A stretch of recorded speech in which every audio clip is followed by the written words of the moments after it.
Zara Vex adjusted her bioscanner for the third time that morning, her lavender fingers dancing across the crystalline interface with practiced precision. The sterile white laboratory aboard the Interstellar Research Station Harmony hummed with quiet efficiency, a stark contrast to the chaos brewing in her mind. As Nexera's most respected xenobiologist, she had examined countless species across the galaxy, from the silicon-based crystallians of Vortex Prime to the gaseous ethereals of the nebula rings. Nothing, absolutely nothing, had prepared her for what she was seeing now. The holographic display flickered before her, showing cellular structures that defied every biological principle she had spent her career understanding. Her large, dark eyes widened as she cross-referenced the data for the 15th time, hoping against hope that her instruments were malfunctioning. The soft blue glow of her skin dimmed with disbelief as the same impossible numbers appeared again and again. "By the twin sons of Nexera," she whispered, her melodic voice barely audible in the empty lab. "This cannot be accurate." Zara had been assigned to assess the newly discovered humans from the planet Earth, a routine task that should have taken no more than a few days. The Galactic Federation had recently made contact with this species, and as was protocol, a full biological evaluation was required before they could be granted membership. She had expected the usual, moderate fertility rates, seasonal mating cycles, perhaps some interesting adaptations to their particular environment. What she found instead shattered every assumption she had about reproduction in the known universe. Human males, according to her scans, produced an average of 300 million gametes per day. Per day. Zara's hands trembled as she pulled up comparison charts from her extensive database. The mighty Thoraxians of Kepler 442b, known throughout the galaxy for their impressive reproductive capabilities, managed barely 1,000 gametes during their entire yearly cycle. Even her own people, the Nexerans, produced only a few hundred during their biannual fertility periods. She slumped back in her bio chair, the living furniture sensing her distress and adjusting its molecular structure to provide additional support. The implications were staggering. If the data was correct, a single human male possessed more reproductive potential in one day than most species exhibited in their entire lifetimes. How had such a species evolved? How did they manage to avoid overpopulating their planet into extinction? Zara's communicator chimed softly, displaying a message from the station's Cultural Liaison Office. The first human subjects had arrived for assessment. She quickly composed herself, smoothing down her form-fitting research suit and ensuring her bioscanner was properly calibrated. Whatever mysteries these humans held, she was determined to unravel them with the scientific rigor that had made her reputation. The meeting room was standard Federation design, neutral colors, adaptable furniture, and environmental controls that could accommodate a wide range of species. Zara arrived early, reviewing her prepared questions one final time. She had conducted thousands of these assessments, and she prided herself on maintaining professional objectivity regardless of the species under study. The door chimed, and she looked up from her tablet, expecting to see the usual diplomatic entourage that accompanied new species during their initial evaluations. Instead, a single figure entered the room, and Zara felt her carefully constructed composure shatter like crystal in a solar storm. He was tall by Nexeran standards, easily 6.5 feet, with broad shoulders that filled out his simple blue tunic. His skin was a warm bronze tone that seemed to glow under the room's soft lighting, and his dark hair was slightly tousled as if he had been running his fingers through it. But it was his eyes that truly captured her attention, a deep brown that seemed to hold depths she could spend lifetimes exploring. "You must be Zara," he said, his voice a rich baritone that sent unexpected shivers down her spine. "I'm Marcus Stone, your cultural liaison and, I suppose, your guinea pig for the next few days." His smile was easy and genuine, completely at odds with the formal interactions she was accustomed to during these assessments. Most species approached these meetings with the gravity they deserved, understanding the importance of making a good impression on the Federation. This human, Marcus, seemed almost casual about the entire process. "Please, sit," Zara managed, gesturing to the chair across from her. She noticed how he moved with a fluid grace that spoke of confidence and physical prowess.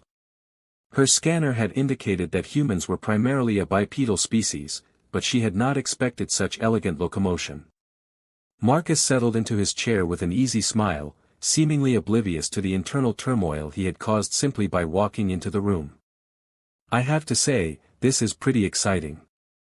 First contact with an alien species, getting to be part of history and all that. Though I have to admit, when they told me I'd be working with Nexera's top xenobiologist, I wasn't expecting someone so. He paused, and Zara felt her bioluminescent patterns flicker with what she recognized as an autonomic response to stress. So what? She asked, her voice steadier than she felt. Beautiful, Marcus finished simply, his brown eyes meeting hers with an directness that made her pulse quicken. I mean, I've seen images of Nexerans before, but the pictures really don't do justice to the real thing. That soft blue glow is incredible. Zara felt warmth spread through her chest, a sensation she had not experienced since her youth. Professional objectivity, she reminded herself firmly. This was merely a biological assessment, nothing more. Thank you, she said carefully. Shall we begin with the standard questions? For the next hour, Zara worked her way through the Federation's required assessment protocol, asking about human culture, social structures, and technological capabilities. Marcus answered each question with enthusiasm and surprising depth, revealing a species far more complex than she had initially assumed. But throughout the interview, she found herself distracted by small details, the way his hands moved expressively as he spoke, the genuine warmth in his laugh, the way he seemed genuinely interested in learning about her own culture rather than simply enduring the assessment. So what about you?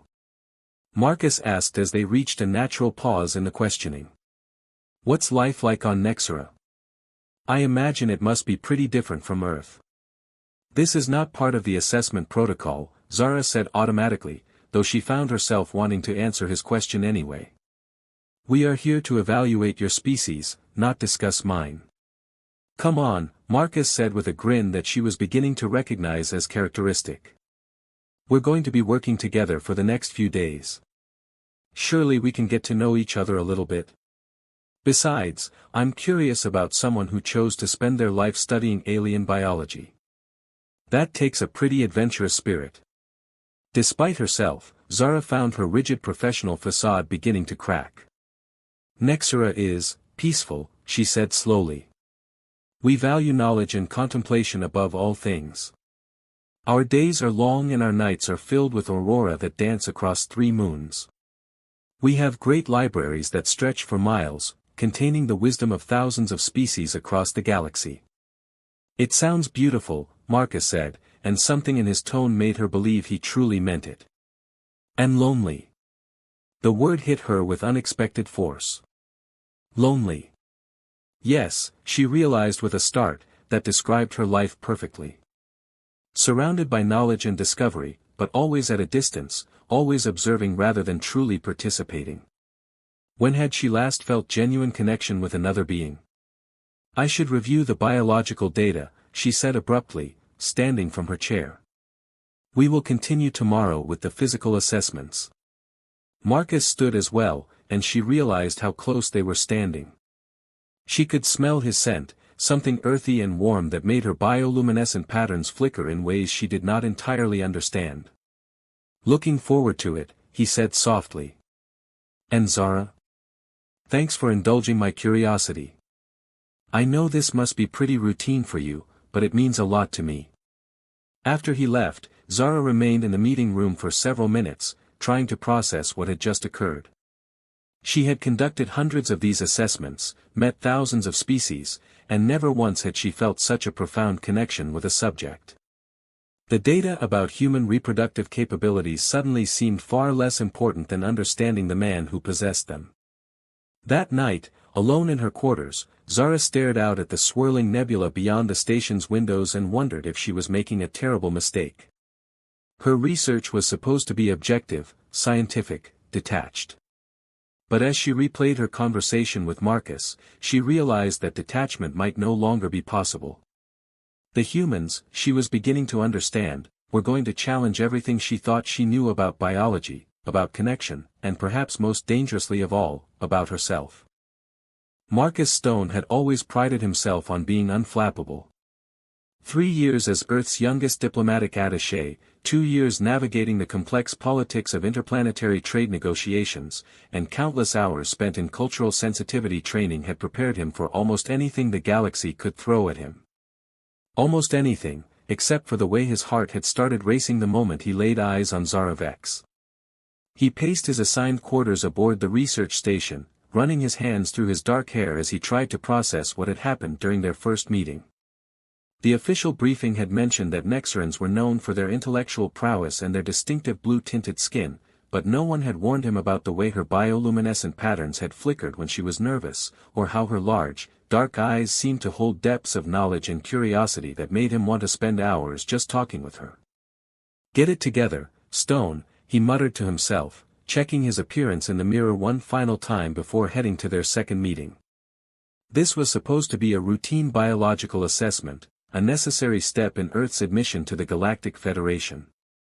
The last thing he needed was to complicate things by developing feelings for the scientist evaluating his species. But as he made his way through the station's corridors, Marcus couldn't shake the memory of how Zara had looked when he'd called her beautiful. Her bioluminescent patterns had shimmered like starlight, and for just a moment, her carefully maintained professional composure had slipped, revealing something that looked almost like longing. The medical assessment room was more clinical than their previous meeting space, filled with scanning equipment and biomonitors that hummed with quiet efficiency. Zara was already there when he arrived, bent over a tablet displaying what looked like complex biological data. She looked up as he entered, and Marcus caught his breath at the way the morning light from the station's observation windows caught the subtle blue shimmer of her skin. "Good morning," she said, her voice carefully neutral. "Today we will conduct the physical assessments required by Federation protocol. I hope you slept well." Like a baby, Marcus lied smoothly, not mentioning the hours he'd spent staring at the ceiling and replaying their conversation. "Though I have to admit, I'm curious about what exactly these assessments involve." The briefing was pretty vague. Zara's patterns flickered slightly, and Marcus was beginning to recognize that as a sign of nervousness. "Standard biometric readings, cellular analysis, reproductive capacity evaluation," she said, consulting her tablet. "Nothing invasive, I assure you." The first hour passed in relative calm as Zara ran various scans and recorded data with scientific precision. Marcus found himself studying her as she worked, fascinated by the way she moved with such careful grace, how her long fingers danced across her instruments with practiced expertise. There was something almost hypnotic about watching her in her element, completely absorbed in her research.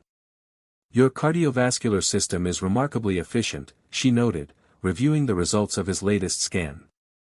"Much more so than most bipedal species we've encountered." "Comes from all that running," Marcus said with a grin. "I try to keep in shape. Never know when you might need to outrun an angry alien." He was rewarded with what might have been the beginning of a smile before Zara quickly returned her attention to her tablet. "And your muscular development is quite impressive. Your species seems to prioritize physical fitness."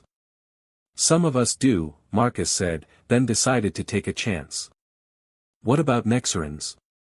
Do you have fitness routines on your world?" "We focus more on mental exercises," Zara replied carefully. "Physical strength is less important when your primary activities involve research and contemplation." "That's too bad," Marcus said softly. "I bet you'd be amazing at dancing." The comment earned him a sharp look, and Marcus realized he might have overstepped. But there was something in Zara's expression, a flicker of curiosity that gave him hope. "Dancing?" she asked, her tone suggesting the concept was foreign to her. "It's a human cultural practice," Marcus explained, settling back in his chair. "We move to music, usually with a partner. It's a form of artistic expression, social bonding, sometimes romantic courtship." "Romantic courtship," Zara repeated, and Marcus noticed her bioluminescent patterns had shifted to a slightly warmer hue. "This is part of your mating rituals?" "Sometimes," Marcus said, suddenly realizing they were venturing into territory that might be relevant to her research. "But not always." Sometimes people dance just for the joy of it, the feeling of moving together in harmony. Harmony, Zara murmured, and something in her voice made Marcus's pulse quicken. We have a concept similar to this on Nexra. The synchrony of minds, where two consciousness can achieve perfect understanding. That sounds beautiful, Marcus said, and meant it. Is it something you've experienced? For a moment, Zara's professional mask slipped entirely, and Marcus saw something vulnerable and wistful in her expression. No, she said quietly. My work has always been solitary. The moment stretched between them, filled with unspoken questions and possibilities. Marcus found himself leaning forward, drawn by the sadness in her voice and the sudden desire to show her that she didn't have to be alone. Maybe, he said carefully, when this assessment is finished, I could show you. Dancing, I mean. If you're interested. Zara's patterns flared brightly, and she quickly looked back at her tablet. That would not be appropriate, she said, but Marcus caught the slight tremor in her voice. I must maintain professional boundaries. Of course, Marcus said, though he filed away her reaction for later consideration. Just thought I'd offer. The next scan required more sophisticated equipment, and as Zara prepared the molecular analyzer, Marcus found himself studying her with growing fascination. Everything about her spoke of careful control and intellectual precision, but there were moments when her guard dropped, when he caught glimpses of something deeper and more complex beneath the surface. This next scan will analyze your reproductive biology, Zara said, her voice carefully clinical. It is necessary for the Federation's biological assessment. I understand, Marcus said, though he noticed the way her hands seemed to shake slightly as she calibrated the equipment. Is everything all right? Of course, Zara said quickly, but her bioluminescent patterns told a different story. They were flickering rapidly, shifting between cool blues and warmer purples in a way that seemed almost agitated. As the scan progressed, Marcus watched Zara's expression change from professional interest to amazement to something that looked almost like shock. She ran the scan twice, then 3 times, each time studying the results with growing disbelief. Is something wrong? Marcus asked, beginning to feel concerned. No, Zara said slowly, her voice filled with wonder. Nothing is wrong. It is simply remarkable. What's remarkable? Zara looked up at him, and Marcus was struck by the intensity in her dark eyes. Your species' reproductive capacity, she said. The data indicates levels of fertility that far exceed anything we have encountered in the known galaxy. Marcus felt heat rise in his cheeks. Is that good or bad? It is unprecedented, Zara said, her scientific excitement overriding her usual reserve. A single human male produces more gametes in one day than most species generate in their entire reproductive lifetime. The implications for population dynamics, for evolutionary biology, for the very understanding of life itself. She trailed off, apparently overwhelmed by the magnitude of her discovery. Marcus found himself oddly pleased by her excitement, even if the subject matter was somewhat embarrassing. So we're unusual, he said with a slight smile. I suppose that's not entirely surprising. Humans have always been pretty adaptable. Adaptable, Zara repeated, and there was something in her tone that made Marcus look at her more carefully. She was staring at him with an expression he couldn't quite read, as if seeing him in an entirely new light. Zara, he said softly. Are you okay?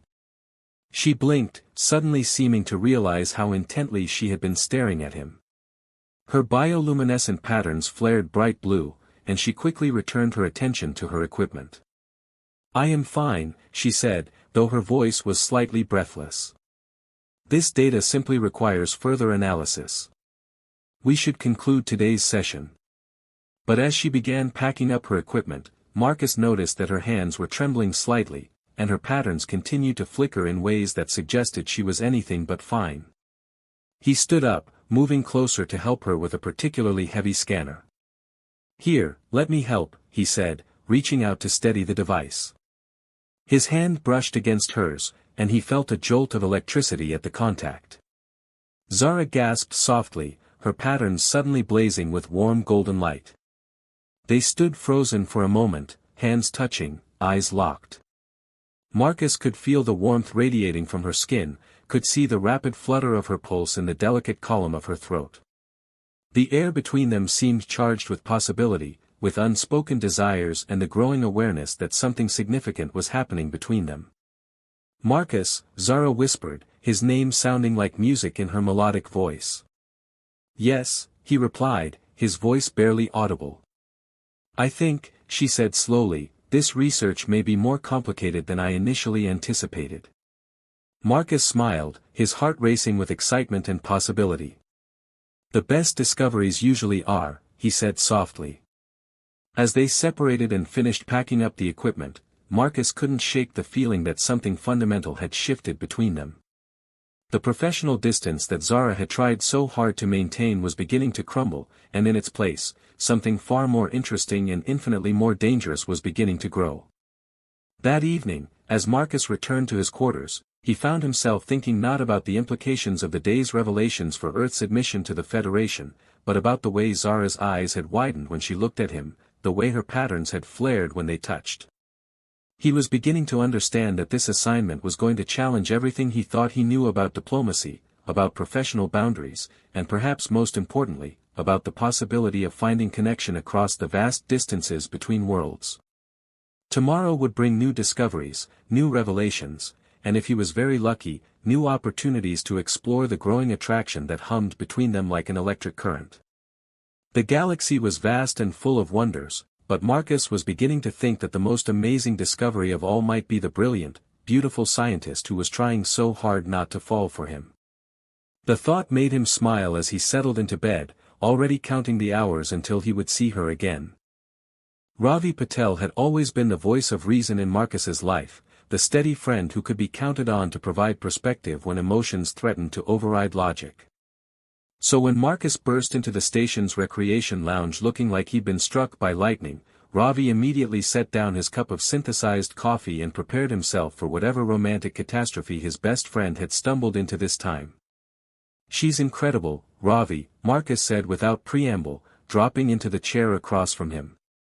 "I mean, absolutely brilliant. The way her mind works, the way she approaches problems, the way she lights up when she's excited about her research. And let me guess," Ravi said with a knowing smile, "she's also beautiful, mysterious, and completely off-limits." Marcus had the grace to look sheepish. "How did you know?" "Because it's you, and you have a talent for falling for complicated women." Ravi leaned back in his chair, studying his friend's expression. "Tell me about her." For the next 20 minutes, Marcus regaled him with stories of Zara Vex, the brilliant Nexaran xenobiologist who was conducting Earth's biological assessment. Ravi listened with growing amusement as Marcus described her bioluminescent patterns, her careful professionalism, and the moments when her scientific excitement had broken through her reserved demeanor. "She's trying so hard to maintain professional boundaries," Marcus concluded, "but there's something there, Ravi. I can feel it. When we touched yesterday, her whole body lit up like a constellation. And you're sure this isn't just wishful thinking on your part?" Ravi asked gently. "Because getting involved with the scientist who's evaluating our entire species for Federation membership might not be the best career move." Marcus groaned, running his hands through his hair. I know. But I can't stop thinking about her. The way she looked when I mentioned dancing, like she'd never heard of the concept but desperately wanted to understand it. She's spent her whole life observing other species, but I don't think anyone's ever really seen her."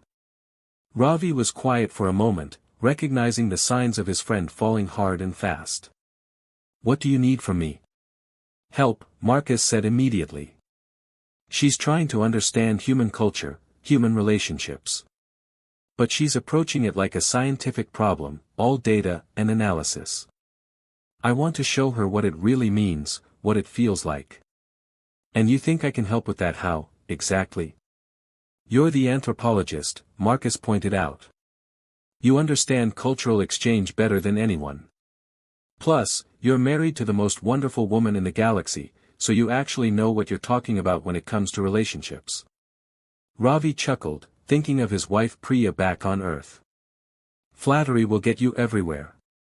What did you have in mind? Before Marcus could answer, the lounge doors slid open and Zara entered, looking around uncertainly. She spotted Marcus and approached their table, her bioluminescent patterns flickering with what Ravi was beginning to recognize as nervousness. Marcus, she said, her melodic voice carefully neutral. I apologize for interrupting. I was hoping to continue our cultural discussion from yesterday. Of course, Marcus said, jumping to his feet. Zara, I'd like you to meet my best friend, Ravi Patel. He's one of Earth's cultural anthropologists. Ravi stood and extended his hand in the human greeting gesture. It's a pleasure to meet you. Marcus has told me wonderful things about your research. Zara stared at his outstretched hand for a moment before carefully taking it in her own. Her skin was surprisingly warm, and Ravi noticed the way her patterns shifted to a softer hue at the contact. Cultural anthropologist, she repeated, clearly intrigued. You study human social structures and behaviors? Among other things, Ravi confirmed, gesturing for her to join them. I specialize in cross-cultural communication and relationship dynamics. I imagine that might be relevant to your current research. As Zara settled into her chair, Ravi caught Marcus's grateful look. His friend was practically vibrating with nervous energy, clearly smitten and trying hard not to show it. I have been struggling to understand certain aspects of human social interaction, Zara admitted, her scientific curiosity overriding her usual reserve. Your species seems to form emotional bonds very quickly and intensely. The cultural archive suggests that humans can develop strong attachments within days or even hours of meeting. That's true, Ravi said thoughtfully. We call it falling in love, though the speed varies from person to person. Some humans do form immediate connections, while others prefer to develop relationships slowly over time. Falling in love, Zara repeated, as if testing the words. The terminology suggests a loss of control, an involuntary descent into emotional attachment. That's actually a pretty accurate description, Marcus said with a rueful smile. Sometimes it does feel like falling, like suddenly finding yourself somewhere you never expected to be. Zara's patterns flickered, and Ravi noticed the way she avoided meeting Marcus's eyes. And this falling, it is considered desirable? Very much so, Ravi confirmed. For humans, romantic love is one of our most valued experiences. We write songs about it, create art inspired by it, structure much of our society around it. But surely there must be negative consequences, Zara pressed. Loss of objectivity, compromised decision-making, emotional vulnerability. All true, Ravi acknowledged. Love makes us vulnerable, sometimes irrational. But most humans consider it worth the risk. Why? The question seemed to escape from Zara before she could stop it, and Ravi saw genuine confusion in her large dark eyes. Marcus leaned forward, his expression serious. Because it makes everything else meaningful. Success, achievement, discovery, they're all hollow without someone to share them with. Love gives life purpose beyond just existing. On Nexera, Zara said slowly, we value intellectual connection above emotional attachment. Partnerships are formed based on compatible research interests and complementary skills. That sounds practical, Ravi said diplomatically, but what about passion? Joy? The feeling of being truly known by another person? Zara's patterns dimmed slightly. Those concepts are foreign to us. We find fulfillment in knowledge and understanding. But are you happy? Marcus asked softly. The question hung in the air like a challenge. Zara stared at him for a long moment, her patterns shifting through a complex array of colors that Ravi was beginning to interpret as emotional turmoil. I do not understand the question, she said finally, but her voice lacked conviction. Happiness, Ravi explained gently. Joy, contentment, the feeling that your life is full and meaningful. Do you experience those emotions? I experience satisfaction when my research progresses, Zara said carefully. Pleasure when I make new discoveries. What about when you're not working? Marcus asked. What do you do for fun? Fun. The blank look on her face told them everything they needed to know. Ravi exchanged a glance with Marcus, both of them recognizing the signs of someone who had never learned to truly live, only to exist. Fun, Ravi repeated. Activities that bring joy without purpose, experiences that make you laugh or feel excited just for the sake of feeling good. We have recreational activities, Zara said defensively. Meditation, contemplation, the reading of ancient texts. Those all sound very serious, Marcus observed. What about play? Games? Music? Art created just for beauty rather than purpose? Zara's patterns had dimmed to their palest blue, and Ravi realized they had inadvertently highlighted just how different her world was from theirs. Where humans celebrated emotion and connection, her people seemed to have built a society around their absence. I think, Ravi said carefully, that maybe we should show you some human recreational activities. Would you be interested in experiencing some of our cultural practices firsthand? For research purposes, Zara said quickly, but Ravi caught the flicker of curiosity in her expression. Of course, he agreed with a straight face. Purely scientific observation. Over the next few hours, Ravi and Marcus introduced Zara to various aspects of human culture that couldn't be understood through data alone. They started with music, playing selections from different Earth cultures and watching her patterns shift and dance in response to the rhythms. Her reaction to a classical symphony was particularly fascinating, her whole body seeming to glow with warm golden light as the music swelled. It creates patterns in my consciousness, she said wonderingly. Emotional resonances that I have never experienced before. That's exactly what it's supposed to do, Marcus said, his voice soft with affection. Music is mathematics made beautiful, logic transformed into feeling. They moved on to games, teaching her simple card games and strategy puzzles. Zara approached each one with intense concentration, but Ravi noticed that she began to relax as the afternoon progressed, her laughter becoming more frequent and more genuine. You're very competitive, Marcus observed after she won her third consecutive game. I am a scientist, Zara replied with what might have been smugness. I am trained to find optimal solutions. Even when the optimal solution is just to have fun? Ravi asked with a grin. Zara paused, considering this. Perhaps, she said slowly, optimal solutions are more complex than I previously understood. As the station's artificial evening began, Ravi suggested they visit the observation deck to watch the nebula display that was scheduled for that night.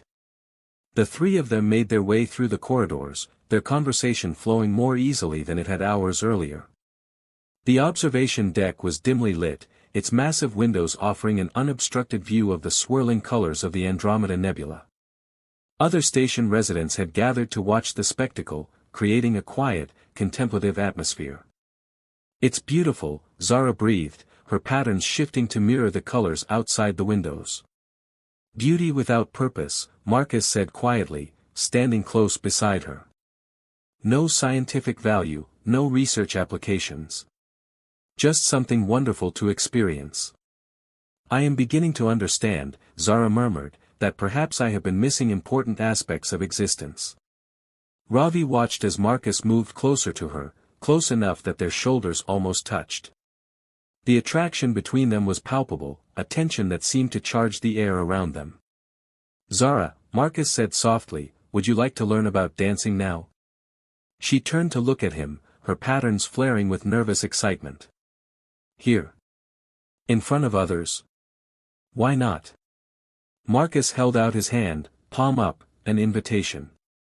It's just movement to music, shared experience. Nothing to be afraid of. Ravi watched as Zara stared at Marcus's outstretched hand, clearly warring with herself. Around them, the nebula painted the deck in shifting shades of purple and gold, and the soft background music seemed to encourage romance. I do not know the steps, she said uncertainly. There are no steps, Marcus replied. Just feeling and movement. Trust me. After a moment's hesitation, Zara placed her hand in his. The moment their skin touched, her bioluminescent patterns blazed with warm light, and Ravi saw Marcus's breath catch at the sight. As they began to move together, swaying gently to the music, Ravi felt a deep satisfaction. His friend had found something special, something that transcended species and worlds. And perhaps more importantly, he had helped a brilliant but lonely scientist discover that there was more to life than just observation and analysis. The evening continued with soft music, quiet conversation, and the gradual breaking down of barriers between two very different worlds. As Ravi eventually excused himself to give them privacy, he left Marcus and Zara still dancing slowly by the windows, her patterns creating a light show that rivaled the nebula beyond. Walking back to his quarters, Ravi smiled to himself. Love, he reflected, truly was the most powerful force in the universe. It could bridge any gap, overcome any obstacle, and transform even the most dedicated scientist into someone willing to risk everything for connection. Tomorrow would bring new challenges, he knew. There would be complications, obstacles, and probably some very difficult conversations about professional boundaries and interspecies relationships. But tonight, his best friend was dancing with a woman who made him light up like a star, and that was enough. The galaxy was vast and full of wonders, but sometimes the most amazing discoveries happen not in laboratories or research stations, but in the simple moment when two hearts recognized each other across the darkness of space.